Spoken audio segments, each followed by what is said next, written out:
Xiaozhen and Chen Yu recounted their old days at the inn. The two did not reveal each other's identities, so they agreed to see each other at the inn at noon tomorrow. On the other side, Han Zun came to the Holy Spirit to celebrate his birthday. For this, he prepared a big gift Kabao scimitar. The Kabao scimitar won the favor of the Holy Master. The Holy Master decided to hold a welcome banquet for Han Zun to seal Chen Yu. Zun glanced at the severe typhoid fever, so the sage also approved Chen Yu not to attend the banquet. Chen Yu came to see concubine Rui. She saw the Rubik's Cube lock she gave to concubine Rui in the past.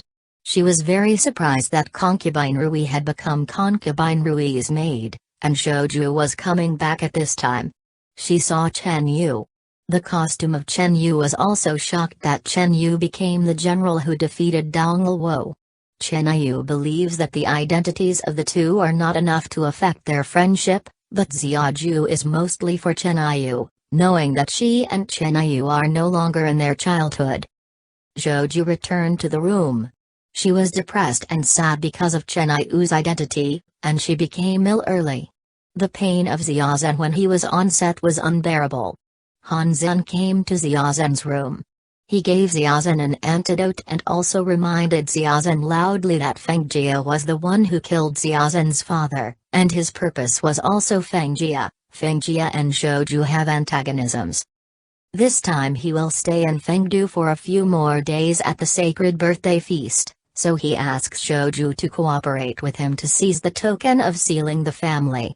Although Xiaozhen and Chen Yu had a childhood friendship, Han Zun reminded her of her hatred again and again. She only burned the Rubik's Cube locks and decided to do what Han Zun said in order to avenge her family. According to Han Zun's instructions, Zhouju asked concubine Rui to invite Chen Yu to come to the palace for tea, delaying Chen Yu's time in the palace, while Han Zun sent someone to Feng Mansion to steal the token. In order to keep Chen Yu in the palace for a long time, Xiaoju asked her maid to scald Chen Yu deliberately. She came to give Chen Yu medicine. Chen Yu knew that Xiaoju's father was a general of Dongluo. She didn't understand why Xiaoju became a maid. Xiaoju, very unfamiliar with Chen Yu, except that her father has died in battle, how can her identity remain unchanged? After taking the medicine, Zhouju changed clothes for Chen Yu. Chen Yu gave Zhouju a token to seal the mansion. With the token Zhouju could enter and leave the general mansion at will. Zhouju only refused Chen Yu. Why would she need to go in and out of a servant girl? General house. Chen Yu brought King King's favorite pastry from the palace, but King King was depressed because of the search for Xuqian. Chen Yu enlightened King King.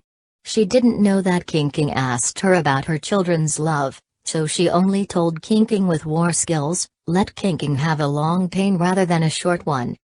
Han Zun stole the Feng Jiajun token. He directed and acted in a scene where the guard was killed and the tribute Kabao scimitar was stolen. The saint tasked Lord Go from the criminal department to thoroughly investigate the case. He was accompanied by Chen Yu. I came to inspect the corpse in person, and the only clue that the criminal department found was that the deceased had a token of the Feng family army hidden in his body. Both Han Zun and the Xing department insisted that the murderer was the seal of the family. Chen Yu only smiled after receiving the token, saying that the card was not a military token, and she also believed that someone had stolen the card to lay the blame on the seal of the house. In order to prove her innocence, Chen Yu asked everyone to move to the general mansion. She found out the fake token hidden in the mansion and proved her innocence. She also said that she had inspected the hall. She concluded from the traces on the scene that it was stolen. The scimitar is still hidden in the hall. King King thought that Chen Yu's long-term pain was better than short-term pain. She hurt herself on the meteor mark and wanted to go to this mark. Zhu Qianxun was able to sense everything about King King. He learned of King King's accident in Luofeng Pavilion, and hurried to King King's side, and asked Bing Xing to thoroughly investigate the person who hurt King King in a radius of 10 miles. Afterwards, Zhu Qianxun hugged King King back to her room, and it happened that Chen Yu came to look for King King. When she saw Gzuki Yanksan's figure, she only shouted angrily. Long Yan quickly stopped Chen Yu and said that the two had met recently. The two love each other, and Gzuki Yanksan is healing Kinking.